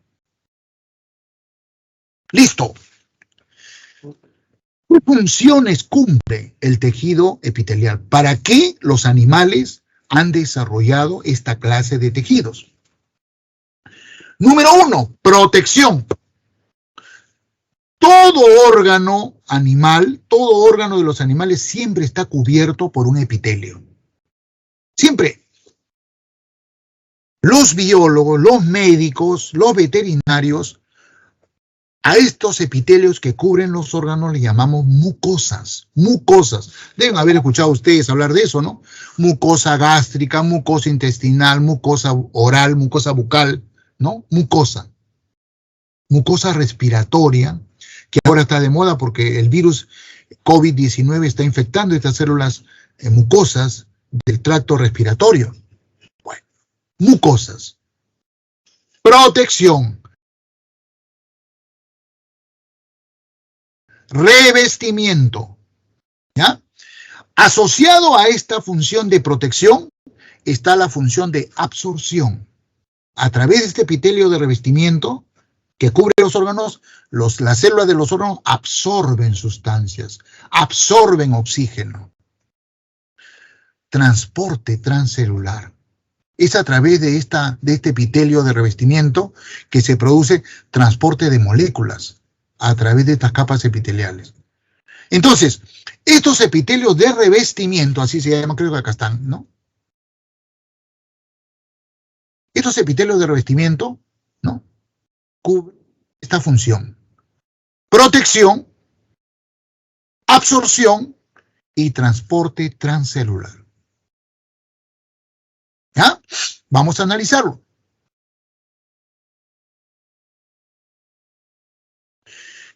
Este epitelio de revestimiento tiene dos clases: el simple y el estratificado.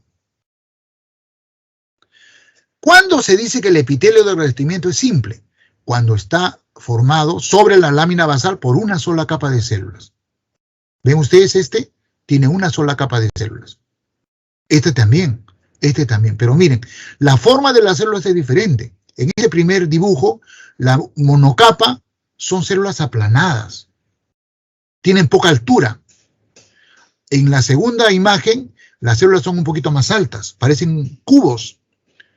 Por eso que los histólogos, así se llaman los biólogos que estudian tejidos, a este epitelio le llaman epitelio plano, simple o escamoso. Plano, simple o escamoso. A este le llaman cúbico simple, porque parecen cubitos, parecen daditos. Cúbico simple. Y estas células son altas, parecen cilindritos. Cilíndrico simple. Voy a mover esto, no sé, caramba. Ya me logré. Ajá. Y a este último que está en la parte, ¿se está viendo? Por favor, confírmeme, ¿se está viendo? Sí, profesor. Ya. A este parece que fuera de acá, de este otro lado, estratificado, pero no, es pseudoestratificado. Lo que pasa es que la monocapa de células tiene los núcleos en diferentes niveles. Esa posición de los núcleos en diferentes niveles de cada célula le da la impresión de que fuera estratificado. Este, por ejemplo, es el epitelio que reviste el epitelio respiratorio. La laringe, la tráquea, los bronquios están cubiertos por un epitelio pseudoestratificado. Este de acá, cilíndrico, está en el intestino delgado.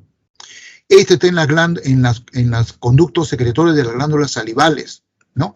Y este está en la piel, en la epidermis, o en el endotelio de los vasos sanguíneos, el epitelio escamoso. Miento, en la piel no está este.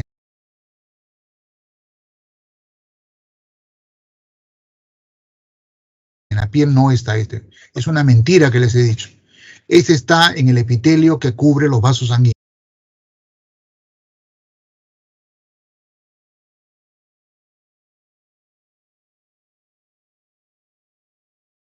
¿Ya? En cambio, los epitelios estratificados tienen sobre la membrana basal varias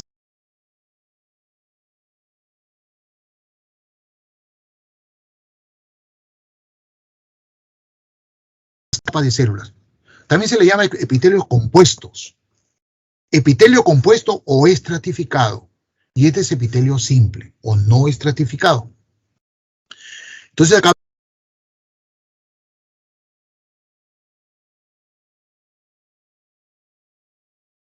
todos estos tienen varias capas de células.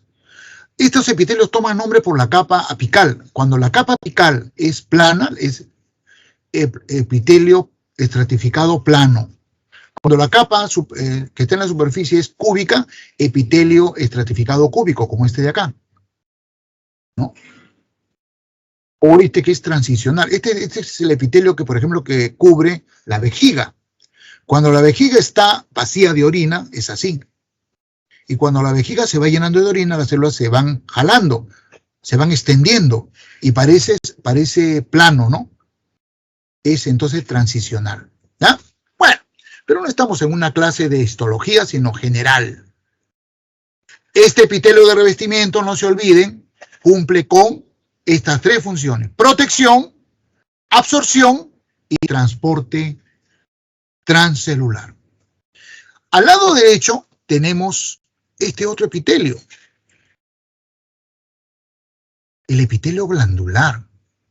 Se origina de este epitelio de revestimiento, ¿ah?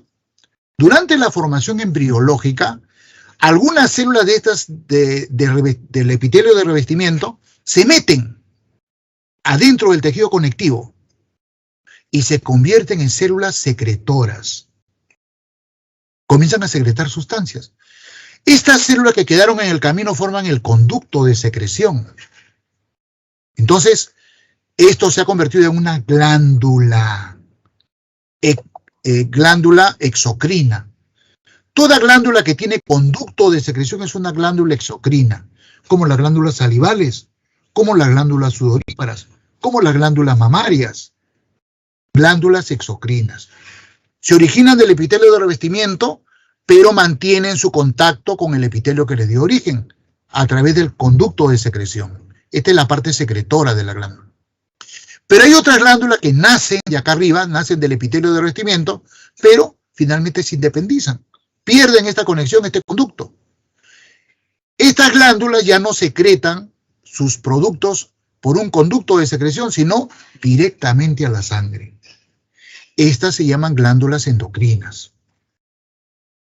Son generalmente glándulas que secretan hormonas, las que forman el sistema endocrino. Glándula hipófisis, glándula tiroides, glándula epífisis, glándula paratiroides, etcétera, etcétera, etcétera. ¿Ah? Entonces, terminamos con tejido epitelial. Tejido conectivo. El tejido conectivo, vamos a ver, voy a levantar esto para que no nos... Ay, Dios mío. Acá arriba, para que no interrumpa. Listo. El tejido conectivo es el tejido más abundante, el más versátil. A diferencia del tejido epitelial, el tejido conectivo está formado por células muy diferenciadas, con abundante sustancia intercelular, porque a diferencia del tejido epitelial, las células del tejido conjuntivo no están unidas estrechamente unas con otras. Entonces estas células sudan, secretan sustancias, líquidos, y ese líquido se va almacenando alrededor de ellas, entre ellas. ¿Ya? Entonces, y además de eso, estas células también secretan unos elementos fibrilares, que nosotros lo conocemos con el nombre de fibras conjuntivas. En resumen, un tejido conectivo está formado por 3 componentes, a saber, células, como ven ustedes son muy variadas, miren, esta es la célula embrionaria, se llama célula mesenquimatosa. Se puede convertir en un fibroblasto, en un adipocito, en un condroblasto, en una célula mesotelial, en una célula endotelial, en un osteoblasto, o en una célula hematopoyética, o una célula que produce células sanguíneas. Esa célula hematopoyética se puede convertir en un eritrocito, glóbulo rojo, ¿no? O en un mastocito, un monocito, o en un granulocito, o sea, neutrófilo, eosinófilo, basófilo, o en una célula cebada, o mastocito, o en un megacariocito. Estos megacariocitos, cuando se fragmentan, se convierten en plaquetas, o en un linfocito, productor de anticuerpos. En resumen, las células conjuntivas son pues recontra variadas. Estas células secretan un exudado que se convierte en la matriz extracelular, o sustancia de fondo, o matriz intercelular. ¿Ya? Y por otro lado, algunas de estas células secretan unas fibras que se embeben en la matriz extracelular. Se reconocen 3 tipos de fibras. Las fibras colágenas, que son las más gruesas, son las que le dan resistencia al tejido conjuntivo. Cuando un tejido conjuntivo tiene mayor cantidad de fibras colágenas, es más duro, más resistente. Las fibras elásticas le otorgan al tejido elasticidad. Hay tejidos conjuntivos que tienen elasticidad. Por ejemplo, el pabellón de la oreja, miren ustedes, es elástico. El tabique nasal es elástico. Tienen fibras elásticas. Y fibras reticulares, que son unas delgaditas, ¿no? Esas están en estas células que están en la sangre, hematopoyéticas. Muy bien. En resumen, el tejido conjuntivo es un tejido formado por células muy diferenciadas, con abundante sustancia intercelular y ricamente vascularizado. A este tejido sí le llegan muchos vasos sanguíneos, muchos vasos linfáticos y muchas terminaciones nerviosas. ¿Ya? ¿De acuerdo, muchachos? Características generales del tejido conjuntivo. ¿De acuerdo? ¿Comprendido? ¿Todos? Muy bien. La verdad que ustedes me responden ahí, no a través del chat. Sí, me dicen. Muy bien, muchachos. Gracias. Yo no veo eso yo. No estoy acostumbrado a ver. Gracias. Entonces, como he anunciado, el tejido conjuntivo cumple muchas funciones. Por ejemplo, yo basándome nomás en estas células, miren, almacena grasas, forma cartílago. El condroblasto forma condrocitos, cartílago. El osteoblasto forma hueso. La célula hematopoyética forma células sanguíneas, sangre. Y la sangre tiene funciones diversas. Transporta gases respiratorios, oxígeno, CO2. Proporciona defensa, fagocitosis, anticuerpos. Produce alergias, los mastocitos o células cebada, liberan histamina. El monocito o macrófago histocitario produce fagocitosis. Se come, se engulle sustancias extrañas que ingresan a nuestro cuerpo. Es muy variado, muy variado. Entonces, obviamente, tenemos diferentes clases de tejido conjuntivo, ¿no? El tejido conjuntivo embrionario, o también llamado tejido mesenquimatoso, obviamente es el que abunda en el embrión, en el feto. En el feto, la mayor proporción del tejido conjuntivo es de este tipo, mesenquimatoso. Una clase de tejido mesenquimatoso que abunda aquí en el cordón umbilical es el tejido mucoso. Justamente hoy en día está practicándose durante el momento del parto que el cirujano, el obstetra, separe de este cordón umbilical un poco de la célula de este niño y lo guarde en un tubo de prueba, en congelamiento. Porque en el futuro es muy probable que estas células embrionarias, estas células mesenquimatosas, se utilicen para, si la tecnología ya está dispuesta, a partir de ellas construir corazones, hígados, pulmones, compatibles histológicamente con este niño. ¿Ya? Cuando este niño nace, el tejido mesenquimatoso es reemplazado por este tejido, el tejido laxo. En el tejido mesenquimatoso prácticamente no hay fibras colágenas, es muy suave, muy delicado. Hay fibras elásticas, hay fibra colágena, pero poquísimas. Predomina la sustancia intercelular, que está llena de una sustancia que se llama ácido hialurónico. Es un tejido suave. ¿Ya? Cuando este tejido es reemplazado por el laxo, este laxo es un tejido que tiene fibras colágenas, fibras elásticas, fibras reticulares, y las células se llaman histioblastos. Son células de este grupo de acá, de esta de acá, de esta de acá. Histioblastos. ¿Ya? Es el tejido más abundante de una persona adulta. Es el tejido de relleno. Hay tejidos conjuntivos ubicados en determinados órganos que necesitan mayor dureza. Bueno, cuando las fibras colágenas aumentan en este tejido laxo, deja de ser tejido laxo y se convierte en tejido denso. Primero irregular y después regular. Este tejido denso, por ejemplo, es el que forma la adventicia de los vasos sanguíneos o la túnica externa de los órganos del sistema digestivo. Cuando predominan las fibras elásticas se convierten en tejido conjuntivo elástico. Por ejemplo, las arterias en la túnica media tienen tejido elástico.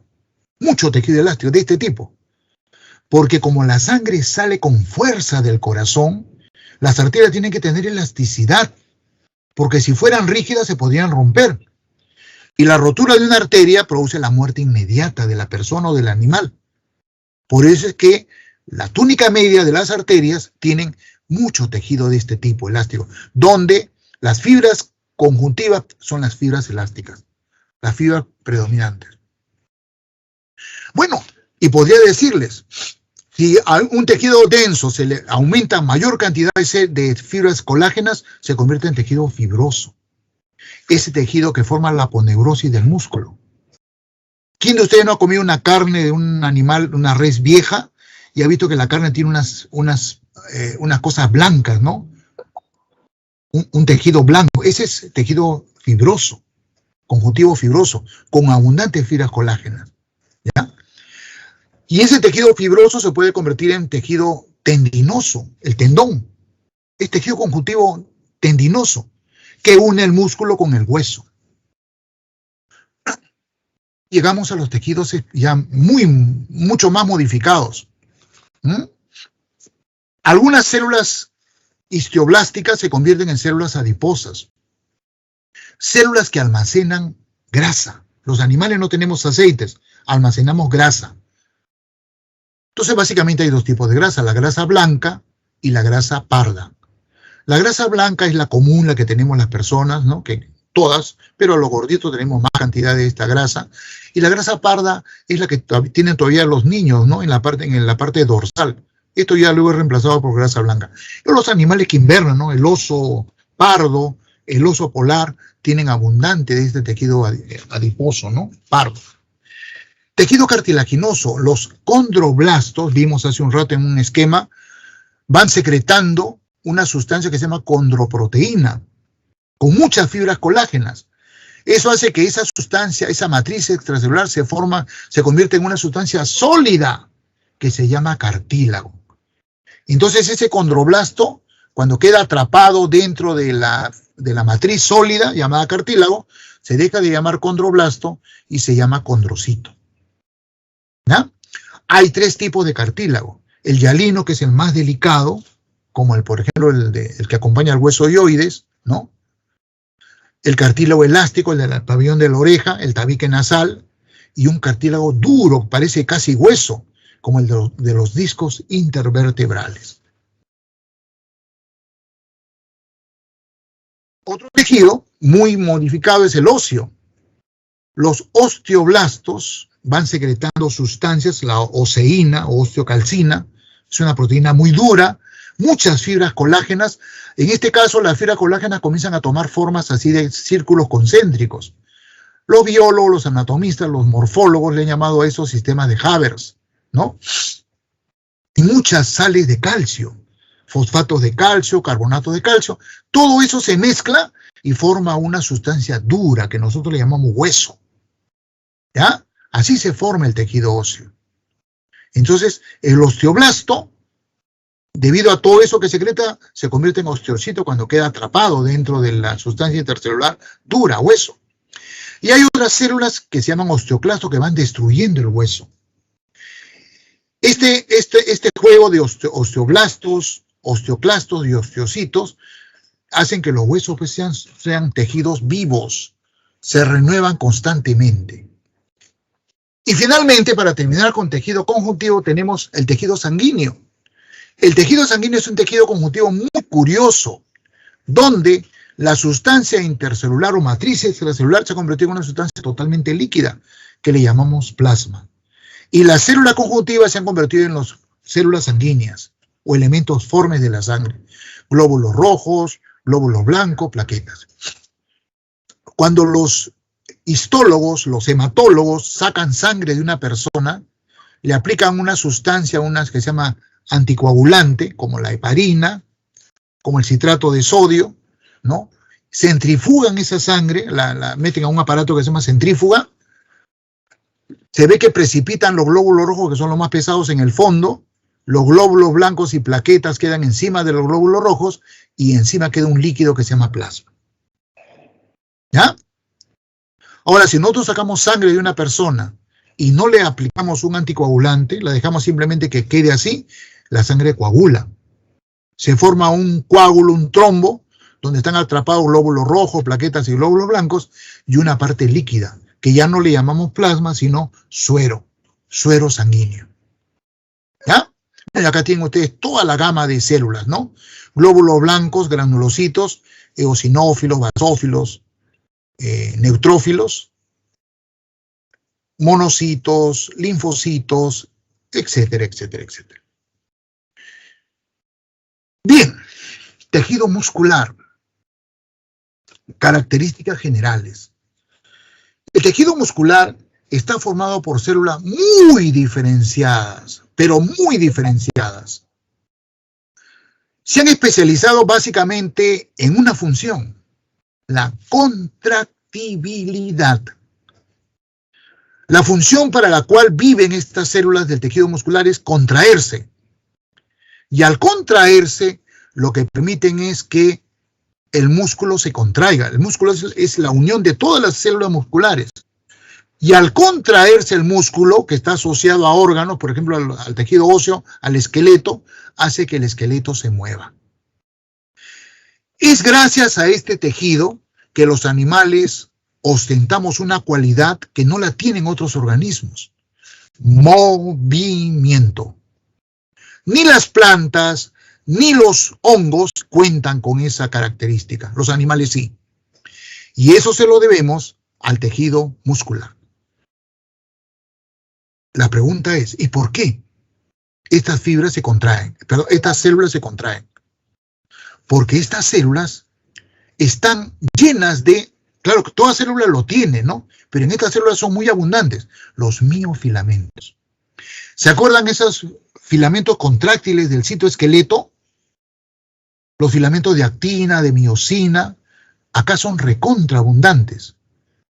El sarcoplasma, así le llaman los histólogos al citoplasma de las células musculares, el sarcoplasma está lleno de miofilamentos. Entonces, cuando estos miofilamentos, que son contráctiles, se contraen en armonía, en conjunto, producen la contracción de la célula muscular. Y aquí viene una pregunta de examen. Las células tienen diferentes formas. La forma más abundante es la forma esférica, pero hay células que también son alargadas. ¿Cuál de las dos formas creen ustedes que es más aconsejable para que el efecto de la contracción sea más eficiente? ¿La forma esférica o la forma longitudinal? Longitudinal. Claro, es obvio, ¿no? Una esfera cuando se contrae el efecto es mínimo. En cambio, cuando un filamento se contrae, el efecto es mucho más notable. Es por eso, mis estimados alumnos, voy a mover esto, es por eso que las células de los músculos son alargadas, todas. Y los biólogos, los histólogos, a las células musculares le llaman por eso fibras musculares. Fibras, ya no le llaman células, le llaman fibras musculares. Y como pueden ver ustedes en el esquema, hay tres clases de fibras musculares. Las lisas, estas de acá, las estriadas cardíacas y las estriadas esqueléticas. ¿Por qué esta diferencia entre estriadas, estas dos, y las lisas? Porque en el citoplasma las lisas no tienen estrías transversales. No hay, no existen. En cambio, las estriadas, las cardíacas y las esqueléticas sí tienen estrías transversales. ¿Y a qué se debe eso? Se debe a que estos miofilamentos en las fibras lisas están desordenadas. Una actina, una miosina están en desorden. Por eso no presentan estrías transversales. En cambio, en estas dos de la izquierda, sí. La fibra de actina está sobre otra de actina, sobre otra de actina, sobre otra de actina, y las de miosina sobre otras de miosina están ordenadas. Eso al microscopio electrónico permite ver como bandas oscuras, las bandas A, y bandas claras, las bandas I. ¿Ya? Las bandas claras están formadas por acumulaciones de miosina y las bandas oscuras por acumulaciones de actina. Esto se da en las cardíacas y las esqueléticas. Además, las fibras lisas son ausadas en los extremos, como ven, están viendo ustedes acá, terminan en punta. En cambio, las cardíacas y las esqueléticas tienen forma de cilindro, no son ausadas. Entre la cardíaca y la esquelética podemos también hacer diferencias. Si bien es cierto, las dos tienen estrías, las cardíacas tienen un solo núcleo. En cambio, las esqueléticas son multinucleadas. Esas son diferencias estructurales entre los tres tipos de fibras. Pero también hay diferencias fisiológicas. La contracción de esta fibra muscular lisa es involuntaria, no obedece a la voluntad. Lo mismo le pasa a la fibra estriada cardíaca. Su contracción también es involuntaria, no obedece a nuestra voluntad. En cambio, la fibra estriada esquelética sí, obedece a nuestra, es de contracción voluntaria. La fibra muscular lisa forma el músculo liso, que es el que está asociado a las vísceras, a los órganos. El estómago, los intestinos, los vasos sanguíneos tienen tejido muscular liso. Esta fibra muscular estriada cardíaca forma el músculo cardíaco. Como su nombre lo indica, está limitado a un solo órgano. Solamente encontramos tejido muscular cardíaco en el corazón.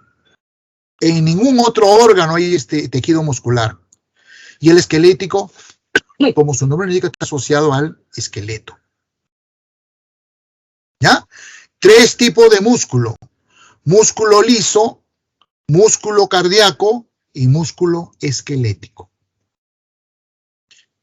En estos dos de acá, en el músculo cardíaco y el esquelético, perdonen, se presenta esta estructura que los biólogos llamamos unidad fisiológica del tejido estriado, muscular estriado. Esto se llama sarcómero. El sarcómero es la distancia entre la línea Z de una banda I, una banda clara, con la línea Z de la otra banda clara. La otra banda I. Entre las dos bandas I hay una banda oscura, la banda A. No se olviden, la banda A está formada por filamentos de actina y las bandas Z por filamentos de miosina. Esta distancia entre la línea Z de una banda I con la línea Z de otra banda I le llamamos sarcómero. Cuando estas fibras de actina y de miosina se contraen, estas fibras de miosina se mueven a través de las fibras de actina como si fuera un cerrojo. ¿Han visto esos cerrojos de las puertas antiguas? Corre así, ¿ya? Entonces, estos filamentos de miosina se acercan a estos filamentos de miosina como si fueran un cerrojo. Y obviamente el sarcómero se acorta. Y cuando se distiende, vuelven a su lugar. Por eso es que a este sarcómero se le considera la unidad fisiológica de las fibras musculares estriadas. Queda poco tiempo. Hoy, otra vez. Realmente tenemos el tejido nervioso. Acá me voy en coche porque hay poco que decir. Bueno, en realidad hay mucho que decir, pero puedo resumirlo de la siguiente manera. El tejido nervioso está constituido por células muy diferenciadas, recontra especializadas, recontra diferenciadas. ¿Cuál es la función en la cual se han especializado estas células? Llamadas neuronas. 2. Irritabilidad y conductividad. La irritabilidad no solamente les pertenece a las neuronas, todas las células tienen irritabilidad. Recuerdan que es una característica de los seres vivos, la irritabilidad, capacidad de captar estímulos y responder a esos estímulos. Lo que pasa es que en la neurona esa capacidad está súper desarrollada. Una neurona es recontrasensible. Uno ni la toca y ya está reaccionando. Un solo amague ya está haciendo que la neurona responda. Súper sensible. Cuando una neurona es estimulada en cualquiera de la parte de su membrana celular, automáticamente responde con un fenómeno de membrana que vamos a ver en una clase posterior que se llama impulso nervioso. El impulso nervioso es un fenómeno de membrana. Ese fenómeno de membrana llamada impulso nervioso se transmite de un extremo al otro de la neurona a velocidades realmente espectaculares.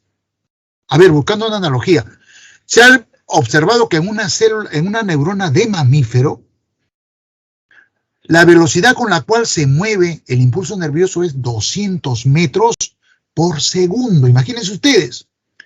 En un segundo el impulso nervioso viaja lo que es 2 cuadras de una ciudad humana. Es por eso que el sistema nervioso es tan eficiente, pues.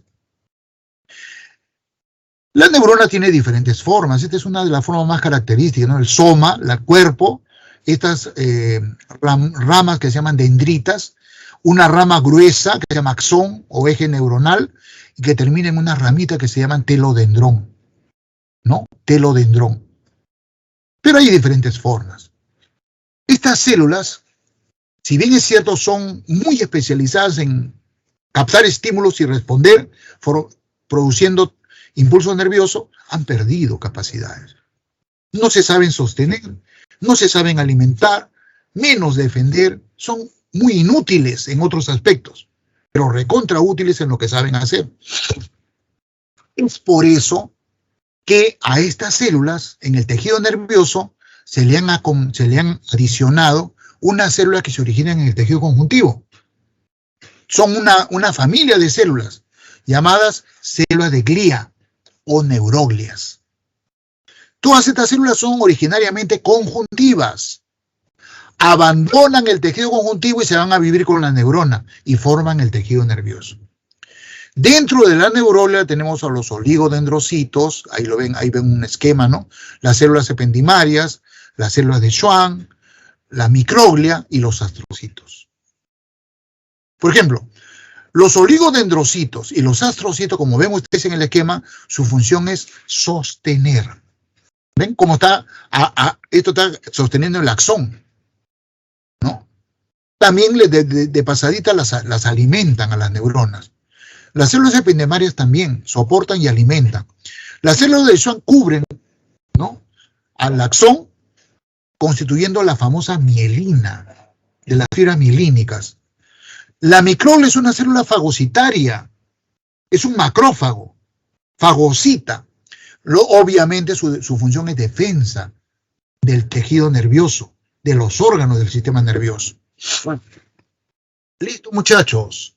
Y con eso terminamos nuestra clase de hoy. ¿Les quedó claro? Espero que sí. ¿Un comprendido, por favor? Sí, profesor. Perfecto, perfecto. Está cansadita. No es que no estés motivada por la clase, sino que está cansadita, ¿no? Voy ahora a compartir con ustedes. Ay, caramba, no veo. Ajá, ahí está. El ejercicio. ¿Estamos?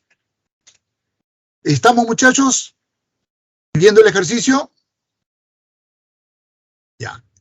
Pregunta número 1. A ver, me quedan apenas 4 minutitos. Los tejidos meristemáticos se caracterizan porque tienen células pequeñas con paredes delgadas y núcleos grandes. Todos los tejidos de una planta se originan de estos tejidos. Los meristemos son de 2 tipos, apical y lateral. ¿Cuál de las siguientes alternativas indica una diferencia entre estos? ¿Cuál sería la respuesta, estimados alumnos? ¿Cuál sería la respuesta? Dígame. A, B, C o D. Chicos. La A, profe. Muy bien, la letra, la posición que tienen en el cuerpo de la planta, ¿no es cierto? El meristemo apical está en el ápice y el meristemo lateral en los tallos y las raíces, ¿no? Los estomas forman parte del tejido epidérmico de hojas y tallos, mientras que las lenticelas son formaciones que se ubican en la superficie de tallos, raíces y troncos leñosos, pero ambos cumplen con una función similar. ¿Cuál es esa función, estimados alumnos, de los estomas y las lenticelas? La D, profe, la D. Claro, intercambio de gases. Muy bien. Facilita, ¿no? Pregunta muy directa. El parénquima fundamental, bueno, es redundante, ¿no? Parénquima fundamental es lo mismo. Forma gran parte del cuerpo de la planta y constituye la masa en la que se encuentran incluidos todos los demás tejidos. Se clasifica de acuerdo a su estructura y función. A continuación, elija la alternativa que relacione el tipo de parénquima con su función. ¿Cuál es la respuesta, estimados alumnos, a la pregunta 3? La B. Muy bien, ¿no es cierto? La letra B. Es decir, almacenamiento de sustancias, parénquima de reserva. Fabricación de moléculas orgánicas, parénquima clorofiliano. Capacidad de retener agua, parénquima acuífero, ¿no? Etcétera. Vamos. Pregunta número 4. Una de las diferencias entre plantas y animales es que las primeras no pueden eliminar ningún residuo del metabolismo. Sin embargo, cuentan con sistemas secretores específicos. Por ejemplo, grupos de células que producen gomas, alcaloides, amiloplastos y ceras son estructuras que se conocen como... Claro, tubos laticíferos. Uy, chicos, si me quedan solamente 2 minutos, entonces en lo sucesivo les voy a presentar nomás la clave, ¿ya? Pregunta número 5, esclerénquima, letra A, ¿ya? Pregunta número 6, floema se dispone hacia la corteza y el xilema hacia la médula. ¿Recuerdan que les dije? ¿Ya? Pregunta número 7, determina el valor de verdad o falsedad. La secuencia correcta es falso, falso, verdadero, verdadero. C. 8. Letra D. Estimular la regeneración celular. 9. A. Fibroblastos del periósteo. 10. A. Tejido cardíaco. Tejido formado por fibras alargadas, cilíndricas. Bueno, lo que acabamos de hablar, ¿no? Del tejido muscular cardíaco. 11, la gelatina o jalea de Wharton está conformado por células del cordón umbilical, ¿no es cierto? 12, D, falta de vitamina K y calcio. ¿Cuál de las siguientes alternativas estaría involucrada en este hecho? La coagulación sanguínea necesita calcio y vitamina K. 13, A, fibras colágeno. Ya estamos en la hora. 14, C, basófilos. Y 15, C, acelerar la transmisión neuronal. Listo. 11:55. Ni un minuto más, ni un minuto menos. No me gusta pasarme de la hora. Les agradezco su atención. Espero, estoy tranquilo porque sé que la clase les ha llegado, los conceptos, y sé que lo van a tener en cuenta. ¿Ya? Cuídense mucho. Gracias, muchachos. Les agradezco mucho. Y nos vemos el próximo jueves. Muchas gracias, profe. Cuídese.